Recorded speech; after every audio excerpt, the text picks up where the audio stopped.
Welcome to Macro Minds, where I talk to economists and other experts about the issues of our time.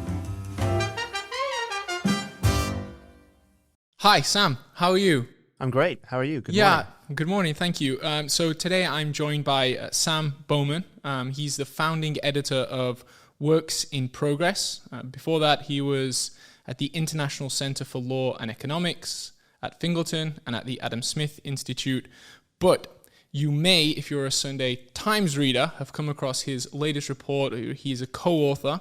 It's making waves in Westminster. It's called Foundations: Why Britain Has Stagnated. Now, let me see if I can roughly summarize why Britain has stagnated according to your thesis. First, the problem is obvious. This is not a complicated situation. People essentially work on the assumption that because the UK is rich, they assume you have to do really complicated stuff to improve living standards. That leads us to think about being a world leader in innovation or gold plating, infrastructure developments, doing really complicated stuff. When in fact, if you just look at basic things like energy, transport, and housing, we're actually quite far behind where we ought to be, where you might expect an economy of our stature and living standard to be. And so if we could just do these things better, we would see a dramatic improvement in economic growth and in living in living standards. Is that roughly right? Basically, yeah. The way I sometimes frame it is there's frontier growth where you're discovering new technologies, and there's catch-up growth. And we often like to think of the UK as a frontier economy, but it's actually a catch-up economy. We're a lot more like Poland than we are like the United States. And that means that we should be thinking about how do we use the inputs we've got better. And most importantly, that's people, but that's also things like energy as well. So let me... There's an underlying economic model there when we talk about catch-up growth and frontier. So let's see if we can come up with an analogy. If you're a frontier economy, you're at the coalface. You're having to work hard to travel through the mine. You're digging and you're moving coal, and it's hard and it's laborious and it's slow going. When you're a catch-up economy, you can just follow the other guy through the tunnel with a bit of a lag, and it's easier. You don't have to really work hard to progress. When you hit the coalface, it suddenly gets hard. The assumption is we're at the coalface, when in fact, actually, we've fallen behind. We were once at the coalface, but we're not there anymore. That's right. And another way is because technology is so important. The guy who's right at the coalface has all of the equipment, or the woman has all the equipment that they need. There could be no more people added to that mine to make it work better. The only thing they could possibly do is get better equipment to come up with new innovations that improve the quality of their equipment. Whereas we are maybe short on people. Maybe the people we've got, some of them should retire. We need new, fresh, young blood to come in. We need maybe more equipment. We can actually do the easy thing of just buying stuff that's already out there and adding it to our processes. And the easiest thing to do is to buy the better equipment that already exists at the coalface. And when you and the nice optimistic thing about that, the sad thing is that it's nice to think of yourself as a frontier economy, and in some ways we are. We do have some very advanced sectors of our economy, AI, aerospace, finance, but in lots of other respects, we're underusing the resources we've got. We're not directing people into the right places or into the right jobs. We're underinvesting in really basic things like in infrastructure, railways, roads, energy generation, and so that's sad. But on the bright side, it's actually really easy in principle to fix those problems compared to the really hard things that frontier economies face. And you can have much higher rates of growth. As everybody talks about China, obviously, as the most amazing economic success story of the last 30 years. I think Poland is just as impressive. I think in some ways more impressive. And both of those countries have mostly had their growth by catching up with the rest of the world, and that's I think what we need to do. So don't be a trailblazer. Just follow the path that's already set. Try to essentially mimic what is best practice in various areas. The problem, I think, is we've had for so long the impression that we're right at the front, that we just sort of reflexively assume that, well, if you're a frontier economy, you grow slow. It doesn't really occur to policymakers that they may be a little bit further behind than they actually are. If we realize this, then, as you mentioned, the policy prescriptions just fall out. The question is, this is a relatively new problem for Britain, isn't it? For the longest time, our narrative arc as an economic the narrative arc of our economic story is, for the longest time, we were at the frontier. We were doing these three things well, and the three things are infrastructure, energy, and housing. And so maybe give us a little history lesson. How far do we need to go back to understand why we are where we are today? Well, if we want to talk about the glory days of the British economy, the obvious time to look at is the 19th century. But actually, Britain was beginning to overtake the rest of the world much earlier than that. Even as early as the late 17th century, so the kind of 1680s, 1690s. A lot of that was generated by energy. Was not. I don't fully buy the idea that coal caused the Industrial Revolution, but coal allowed the Industrial Revolution to happen.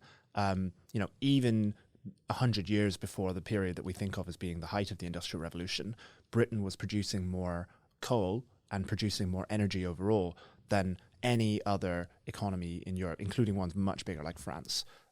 We were an energy superpower, and a lot of that is how we managed to, for example, build the Royal Navy and create a huge sort of power projection overseas, and then to lead to the scientific revolution, the industrial, of course, revolution that we talk about in the late 18th and 19th centuries, and up until the Second World War, Britain was, in most respects, the first or second economy in the world. Germany was larger by population, and Germany was obviously, after it industrialized, a very powerful country. But even by the time of the First World War, British workers were far more productive than German workers were. And the interwar period, it didn't change that significantly. So the only country that actually overtook Britain in terms of sort of worker productivity, and we have to take all of these statistics with a pinch of salt. I'm not saying that we have really great kind of hourly data on output, but if we look at output per person, GDP per capita, things like that, Britain was by far the leading economy for most of the 19th century, and was only really overtaken by the United States towards the end of that century and the beginning of the 20th century. And Britain was by far the leading economy in Europe for all of the first half of the 20th century. And then it was only after the Second World War where Britain began to really fall behind. We can point to, I think, the Attlee government as one of the, which many people are very, very glad for some of the things the Attlee government did, but it coincided with a huge falling behind relative to the rest of the world, especially relative to the rest of Europe. I think driven by a combination of wildly over-nationalizing a lot of the economy. We think of the really big industries as being the things that got nationalized, like, the postal service and the railways and things like that. But even road freight was nationalized. You had thousands of kind of mini road haulage, sole traders. They were all nationalized into a single state enterprise. The land market, which is the thing that we highlight via the Town and Country Planning Act, has to be understood in the context of nationalization. And none of this was sinister. It wasn't a Soviet plot or anything like that. The view at the time was that economies of scale were so important, and that capitalism was so irrational and wasteful that you would get huge productivity increases from doing this. I think time has showed us that was mistaken, but there was nothing nefarious going on. It was just we made a bunch of mistakes, and in particular the land market. So we most of us are aware of the Thatcher government, which reversed a lot of these nationalizations.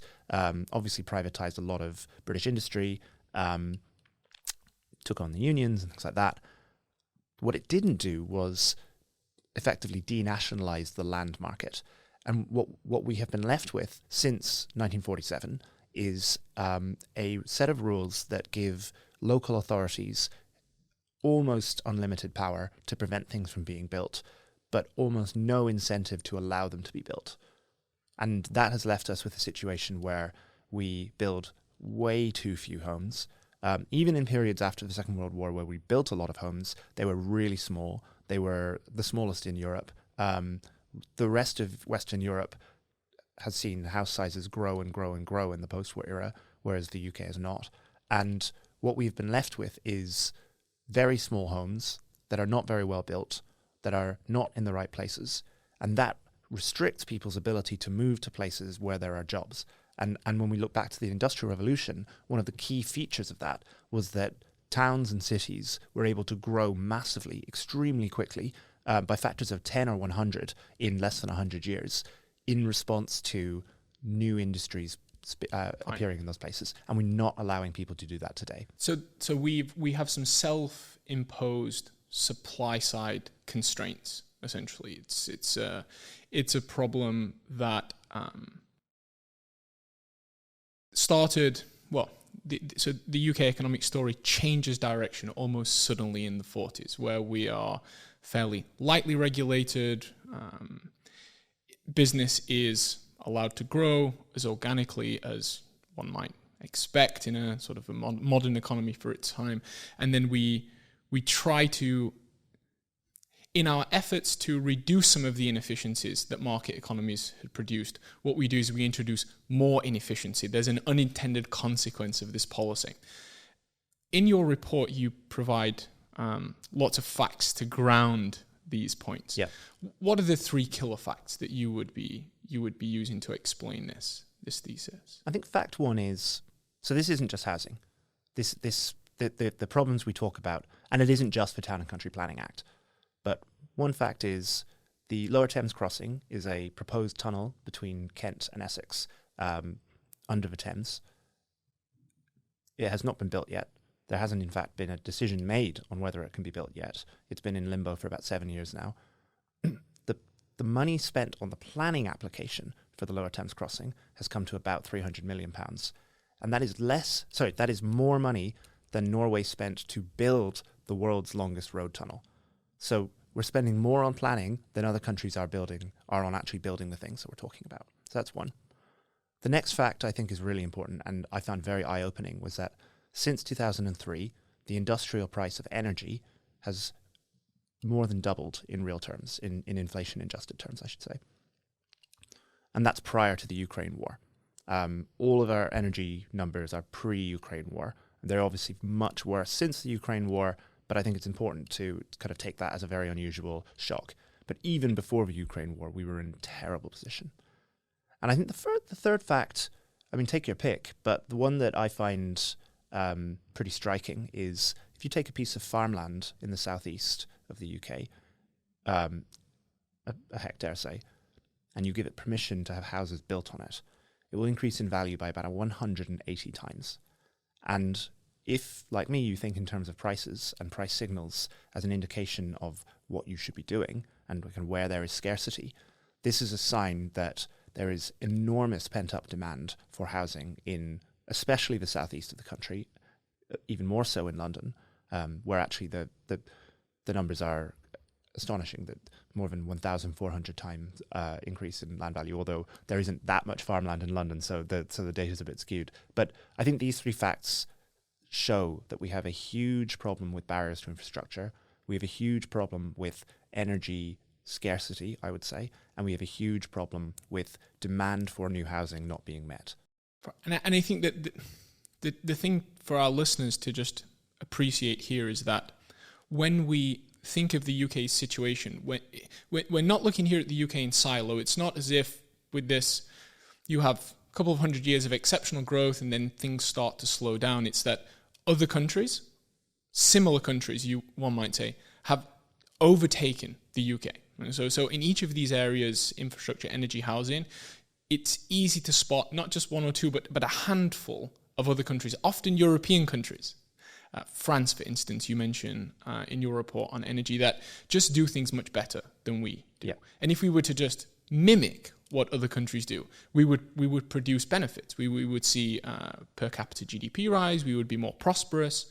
And I think before we we consider what the costs might be of not doing this, just consider our experience over the past 2 years where, if you look at the UK, we have had, roughly speaking, American demand growth. We've been spending money about as quickly as America has been spending over the past couple of years. And it's mostly private because for all of the issues we have on the supply side, our banks are very well capitalized, businesses and households have got great balance sheets.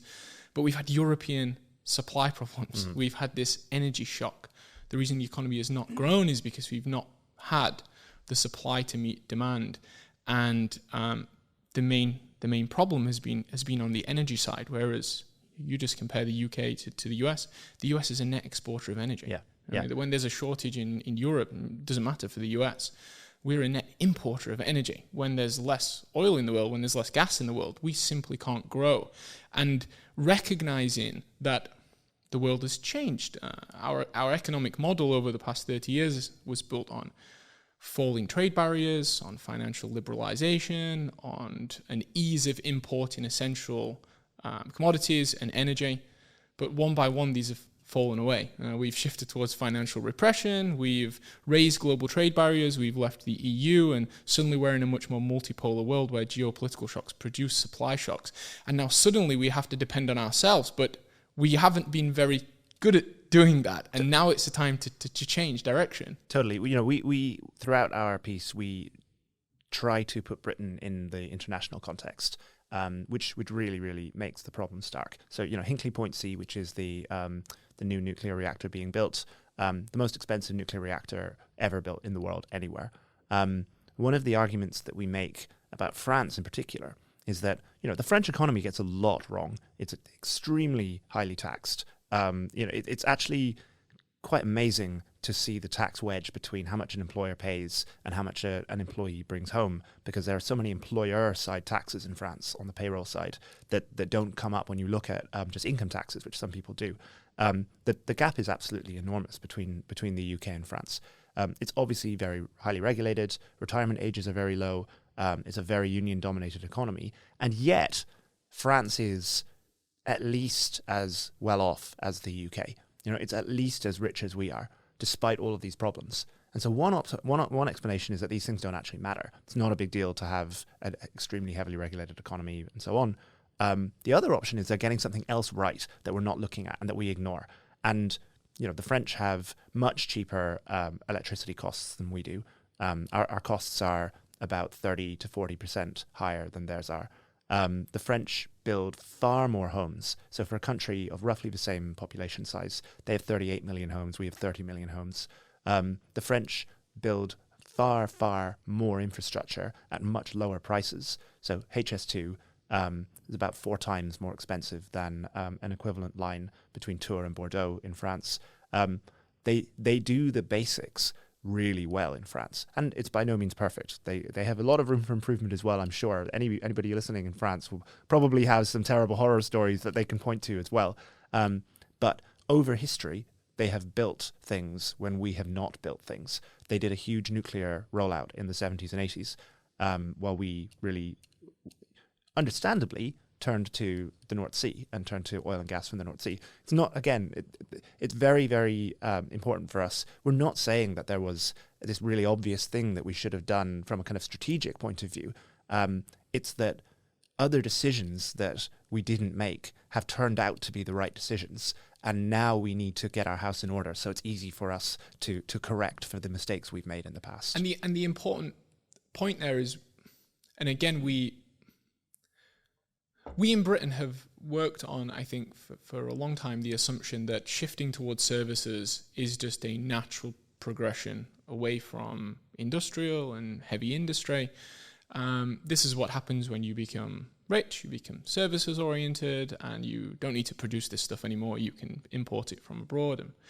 But one argument that you make in the note is that if only we would have maintained not even our edge, but if we would have just kept a pace with other advanced economies in terms of things like producing energy supply, maintaining our infrastructure, there's no inherent reason why we would have struggled so much in industry. We could have a flourishing industry if only we could provide these elemental things that allow you to have good industry. Absolutely. I mean, if you look at South Korea, which is now roughly as rich as the UK is per capita, South Korea electricity output is about double, a bit more than double per capita what it is in the UK. 20 years ago, it was about the same. So while we have actually declined in terms of energy output per person, electricity output per person, both energy and electricity, but electricity is a slightly cleaner measure because a lot of fossil fuel energy can just be wasted if you generate it. So we're actually producing less electricity per person now than we were in 2003, quite a bit less, which is, number one, a huge problem simply from a decarbonization point of view. We need to electrify a lot of the economy, electric vehicles, home heating, home air conditioning. But it's also a huge problem from an industry point of view.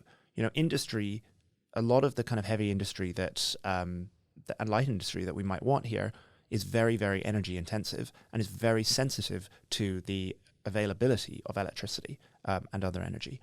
Mario Draghi's report that looked at the effects of the Ukraine war on the wider European economy shows that even in the last 3 years, energy-intensive European industries have declined in output by 15%.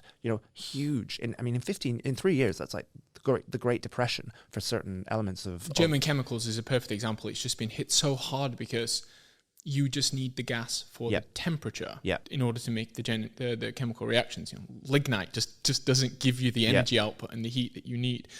And the challenge here, and from the thing that I learned upon reading the report, and I'm learning in this conversation, is although from an economics perspective, some of these problems look obvious. If you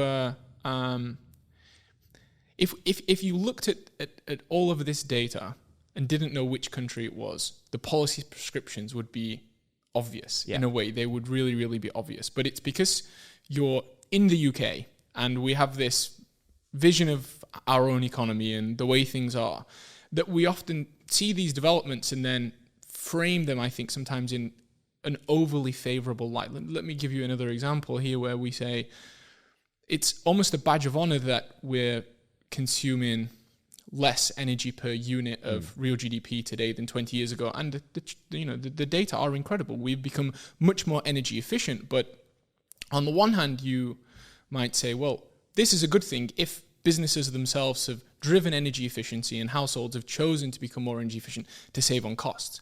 But more likely, when you compare energy production in the UK to other comparable countries, this is out of necessity. Yeah. The throttling of energy supply and the very high prices have forced efficiency gains beyond what may just achieve a more competitive economy or improve profits or raise living standards. And there's no real reason why two things cannot simultaneously happen, which is we can consume more energy and we can do it in a much more efficient way. And so you get both benefits. You become more energy efficient, but you also produce more because you have more energy to start with. Absolutely. The energy efficiency point, clearly we have become more energy efficient, but part of that is just the composition of the economy has changed because the cost of energy is so high that it's very difficult to produce things in energy intensive ways here. So other countries do it for us instead and we buy it from them. There is, as I'm sure you're familiar with, the Jevons paradox. Historically it's always been the fact that when energy efficiency increases, we use more energy because there are almost kind of limitless ways to use energy. And even from a very narrow climate change point of view, carbon capture and some of the things that we're going to need to do in the future to either reverse or control climate change, that's extremely energy intensive. And so I think, yes, energy efficiency is great, but energy abundance is the natural counterpart to energy efficiency. The more energy efficient we become, the more energy we should want because the more things we can do with the energy we've got. And all of the other indicators, UK Steel shutting down plants because the price of energy is going so high, energy intensive industries leaving the UK, the price of energy being as high as it is. I think all of the other indicators point to it's not that we're using less electricity or less energy because we want less of it. we're using less of it because we are producing less of it for some other reason, and that's the thing that. And we the high prices are telling us that there's a gap between what we're producing and what we're consuming. And I think this is a fundamental point. And we need to get onto the discussion of price signals in a second. So somewhat nerdy economic conversation, but I think what people should be aware of is one of the most reliable relationships in economics is energy consumption per capita and per capita GDP. That is, if you can raise the amount of energy you produce, you generally increase people's living standards. And this is where it's not just a UK story, but we've actually slowed down our rate of energy production per capita almost across the advanced world. Yep. And this has coincided, conclude from this what you like, but slower real GDP growth per capita, problems raising real wages, especially at the bottom end where you often have very heavy energy intensive industries. Our productivity growth has weakened, and it's a real challenge to overcome, because in a sense, in economics we're looking for anomalies. We're looking for the thing that explains to us what we should do when it comes to policy. And fortunately, in the UK, we've normalized a lot of these things. We just assume that slow growth is normal and that per capita energy consumption needs to fall, and we shift towards services. There's a real mindset here that has to change. But I feel like we're starting in the third act with a lot of these things. By the time you're assuming that this is normal and this is the way things are, to convince people that there are fundamental problems is quite difficult. And so, what I thought we might just discuss in the second half is just the underlying economics that go into this way of thinking. And perhaps let's start just with the following example. About 80% of investment in the UK occurs by the private sector. Government investment is important, and it may have sounded so far like we've been discussing mainly public investment. It's actually not true. Things like energy and housing and infrastructure predominantly produced by private sector. If I look at private sector balance sheets, what I see over the past 20 years is a huge increase in their cash balances and a huge decrease in their debt levels as a percentage of GDP. So they've been strengthening their balance sheets. And one explanation is, well, the world has been uncertain. There's not been many innovations beyond the PC for a services economy to invest in. And so it makes sense, or companies perhaps have been playing defensive in the wake of the global financial crisis. An alternative explanation is, actually, if they were allowed to use some of this balance sheet strength, if they were allowed to spend some of this cash and take on a debt to invest, they would. And so the regulatory environment and the policy environment is prohibitive. And the fundamental idea here is that you know this to be true because of what prices are telling us. So let's have a conversation now, if we can, about prices. What are the price signals telling us in these three areas? Well, the fact I told about housing, I think, is one of the starkest. Housing is extremely expensive in the UK, both to rent, which is a measure of very pure supply and demand. And it wasn't always so. No, when we control for incomes, the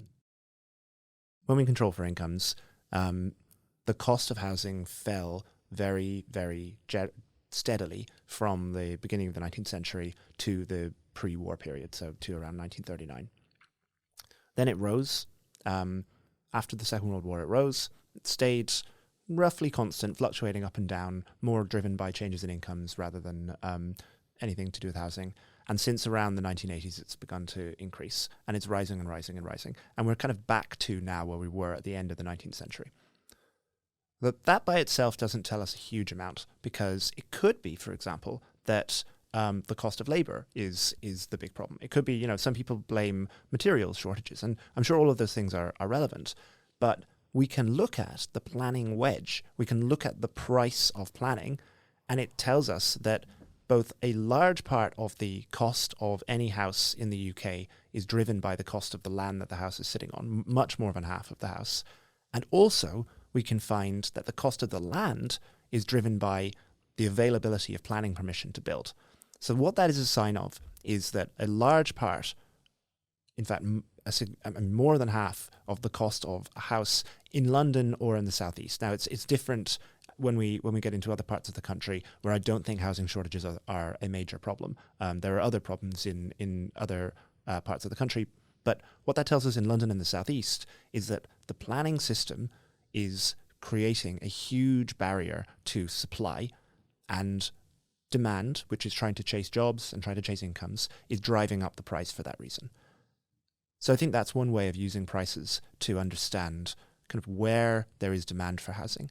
And this is a really, what we're saying might sound kind of trivial or obvious. Yes, okay, prices are high in London. That's a sign that we need to build more there. It isn't trivial or obvious to anybody who's involved with the policy here, because the way the government determines housing targets has very little to do with the actual price of housing. It is much more to do with what it considers to be objective measures of demand, like population growth in these areas, like the availability of jobs, like the availability of higher wage jobs and things like that. And the problem with all of that is that it takes as its starting point the failure that we've already had. That's it. This is the third act problem that I often refer to. And let's flip the argument around and say the reverse is true. If we had a more flexible economy, you would see economic activity shift towards places that are more competitive. And so you mentioned earlier, per capita GDP in South Korea is now roughly where it is in the UK. The big difference is you have extremely rich London and Southeast, and then the north of England. Where I'm from Sheffield. It's a great place and it has huge potential. There's lots of space, there's not lots of high rises, it's not very congested. The fact that it is cheap to build there and there's space that's available ordinarily would just lead to a shift of economic activity and a migration there. And this is the way the economy used to work. Right? If you looked at the UK 100, 150 years ago, in fact, probably less, at the turn of the 20th century, you would see huge migrations of people and you would see cities emerge and shrink, and the whole country was adjusting consistently to changing economic environment. And this was the price signal. If it became too expensive to do something in London, but it was cheaper elsewhere, you would move. And what would happen as a result of moving, suddenly you would have more infrastructure. Well, railways would be built, you'd get more energy, you would get more housing. We can't do this anymore. Even if we wanted to move a lot of people very quickly to the north to allow a new industry to sprout up, we would run into regulatory constraints almost immediately. I agree, but I think that the kind of economic gravity is coming from something else. So I think that, if you look at somewhere like San Francisco is even worse than London in terms of your ability to build and in terms of the gap between the price of building a house and the cost of buying a house. San Francisco is obviously a desirable place to move to because of the tech sector. London is a desirable place to move to because of the big downside of the UK compared to America. One of them is that all of our major high productivity industries are centred mostly on London, Oxford and Cambridge, and a couple of other places as well. But those are sort of separate to the factors we're talking about, in my opinion. And then I think it's the factors that we're talking about that are starving those industries of more people, and that are causing a lot of the value that those industries create and then pay to their workers to go into house prices in London. So you look at somewhere like Sheffield, or there are lots of places outside of London where housing is very cheap. There isn't a huge amount of demand for housing in those places, but there are a lot of places that aren't very well connected with each other. The transport infrastructure outside of London, really, in the UK is disgraceful. And I don't just mean railways, although I think people who live in London, I've lived in London exclusively since I moved here from Ireland. People are a little bit shocked when they understand how unique London is in terms of its railway infrastructure. But roads are incredibly congested outside of London as well. London roads are pretty congested, but we have lots of other options. You go to somewhere like Birmingham, where it's gridlock at pretty much any rush hour type hour of the day. And what that means is that people who are already living in the areas around Birmingham find it really difficult, impossible in many cases, to take jobs in the high productivity urban core. And so you have lots of parts of England and the rest of the country that if they were better joined up, people would find it easier to move for better jobs without leaving their home. They could, without moving home, they could just commute. For And a this better is job. again just to get to it. This is the price mechanism where the job may be attractive, but because it costs so much to get to the job, you essentially price the institutional setting prices people out from just this adaptation. So maybe we just turn a little towards just a pure economic discussion here. Let's talk about prices. Let's talk about markets. Sure. Because underlying all of this is kind of a set of economic assumptions. So, what's the underlying thesis on the way prices work? Why they matter? Why ignoring prices is at the economy's peril? We all complain about high prices.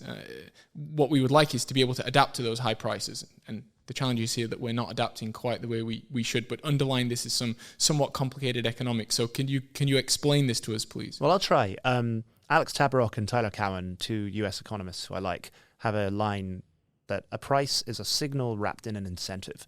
And what they mean by that is a price is telling everybody that when the price is higher than the cost of doing the thing, it's telling the world, you should go and offer this. And that's a signal. And the reason you should do it is that you will make money from doing it.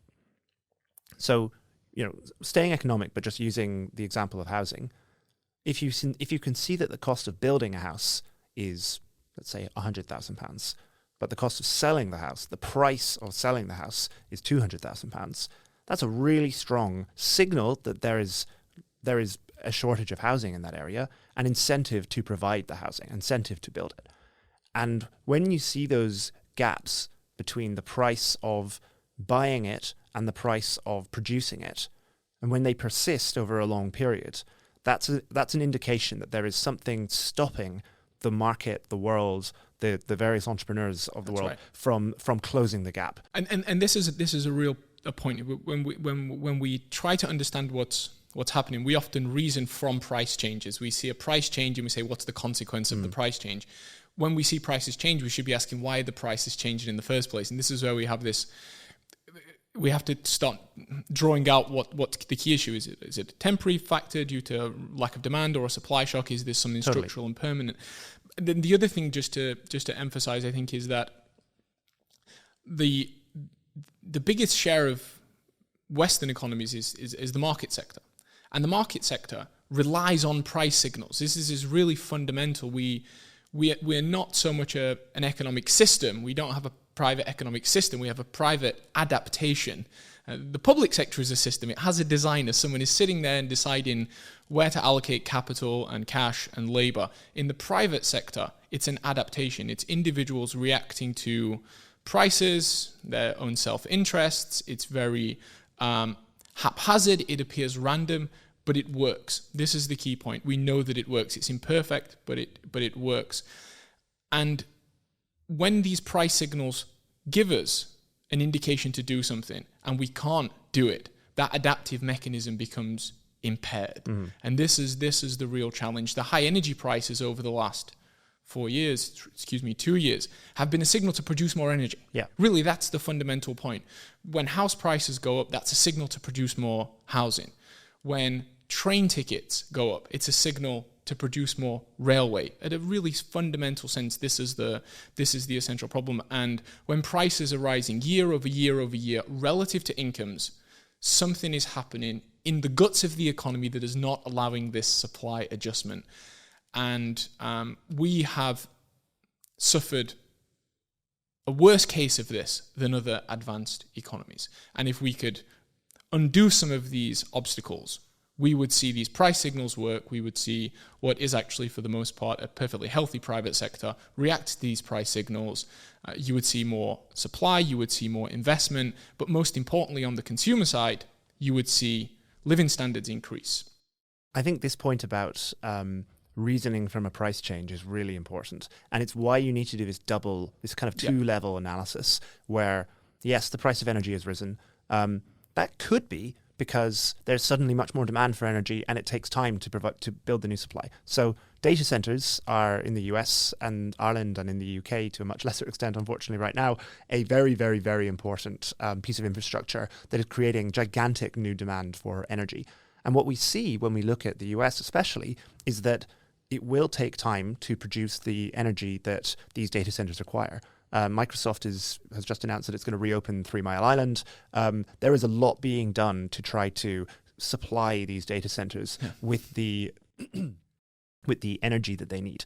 That's a system working not perfectly, but much more like it should. But to take it to the original point, if you want to be a world leader in data centers, if you want this mindset, then fundamentally you need more energy because they're so energy hungry. AI is at the brute force stage of innovation. The more energy you can get into AI, the faster it will learn. The more you will yield benefits from its productive capacity. And I actually think that might be the most acute thing that we point to in this. And we're obviously not the only people by any means to point to this, but according to some people, the next 5 years will be totally critical for AI, and we can make a decision. We have a very impressive AI sector in the UK right now. On a per capita basis, we are among the world's leading AI companies. Even on a non-per capita basis, we're a pretty impressive place.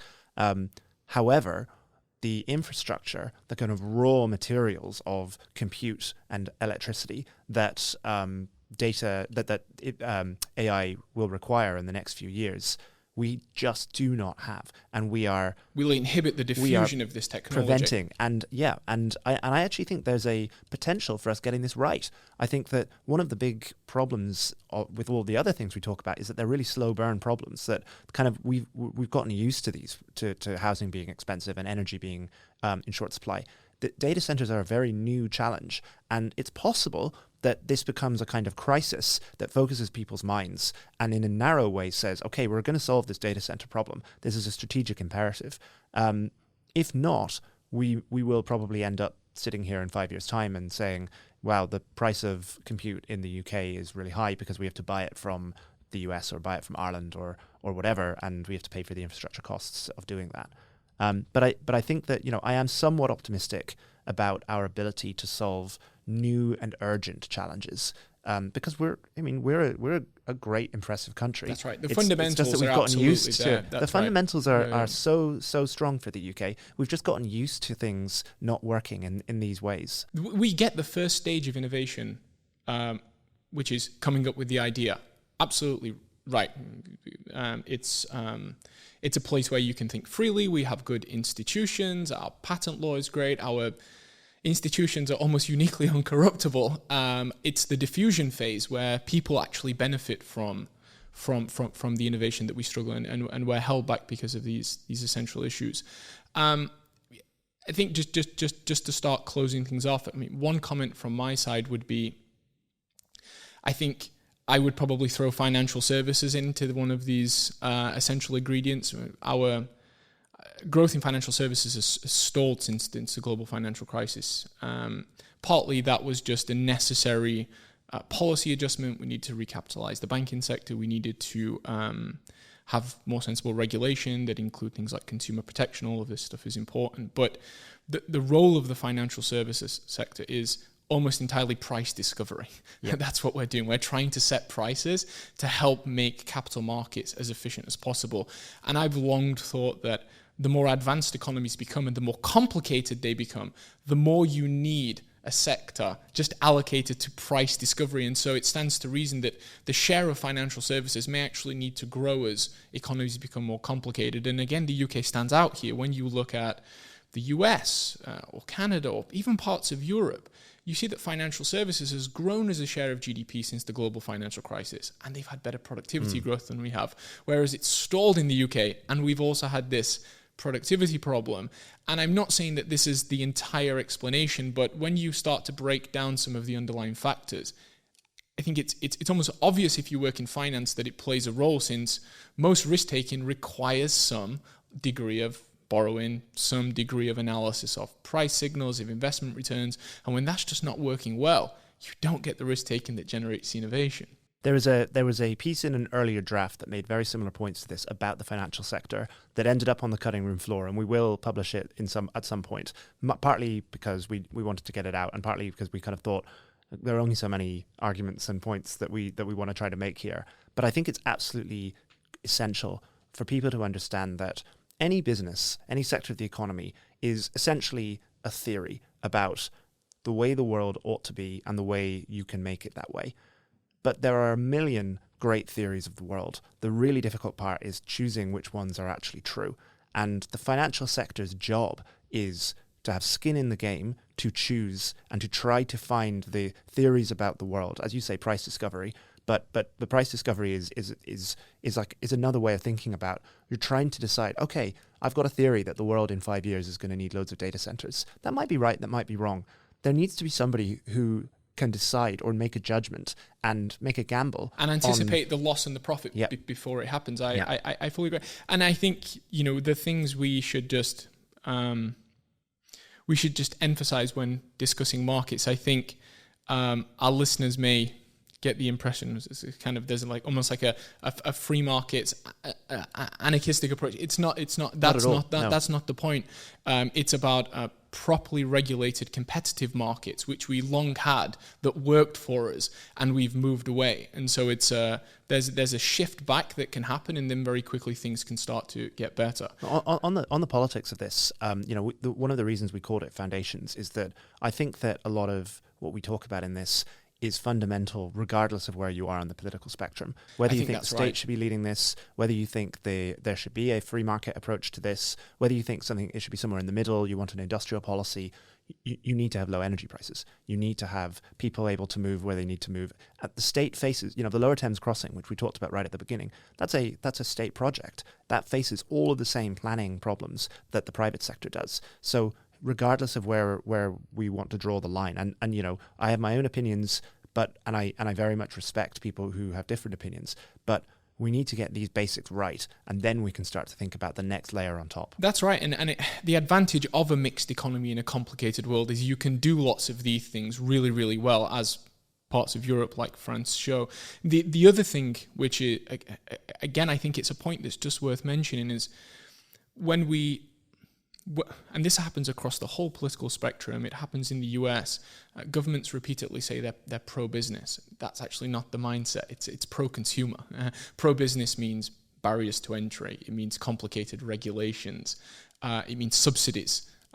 Once businesses think they can get these things, they spend much more time trying to get them from government than innovating. Competitive markets with high levels of energy production, high levels of housing, adequate infrastructure are pro-consumer markets. It's the threat of competition that forces businesses to look at this difference between the costs and the revenue that generates the living standards. And so I think that's really important. Markets work because they work for consumers, not businesses.